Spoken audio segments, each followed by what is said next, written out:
We think Ken Paxton is going to be a great senator for the people of Texas, but most importantly, a great United States senator who can work on solving the problems that all of us confront as a country together. I've known John Cornyn for a long time, but unfortunately, you know, when it really counted, Ken Paxton was there for the country, was there for the president, and that's why he ultimately earned the president's endorsement. He thinks he's going to be a better senator, thinks he's going to make a better candidate. That was Vice President J.D. Vance reacting to President Trump's endorsement of Texas Attorney General Ken Paxton. A huge endorsement here as Paxton faces off against incumbent Senator John Cornyn in a GOP Senate primary runoff on Tuesday.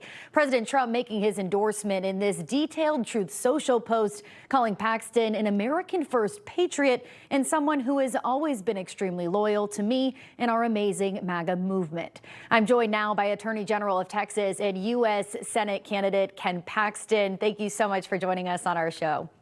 Thanks for having me on. And that endorsement, as the president would say, was huge.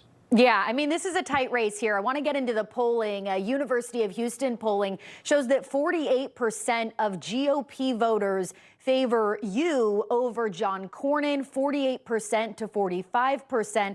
I mean, how do you plan on beating Cornyn in a runoff come Tuesday? Do you think this really gives you the extra boost that you need?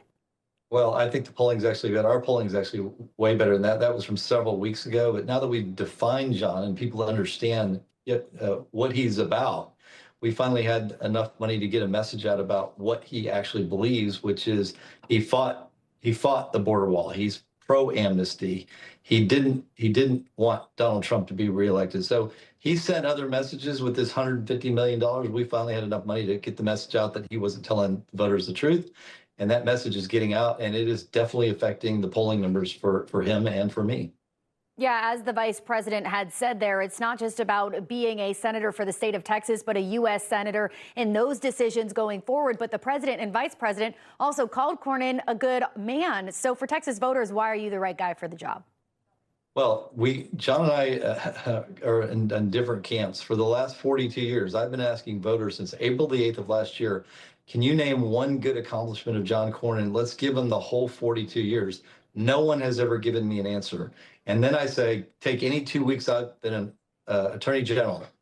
I guarantee you, John can pick the 2 weeks other than Christmas and Thanksgiving. I will have accomplished more in 2 weeks than he's accomplished in 42 years.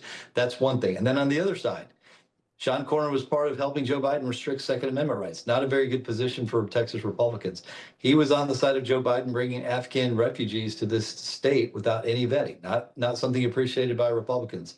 And then, of course, he fought President Trump on the border wall. He fought him on the amnesty issue, and he also fought his reelection. So this is not a guy that aligns with Trump very often until he gets into a primary.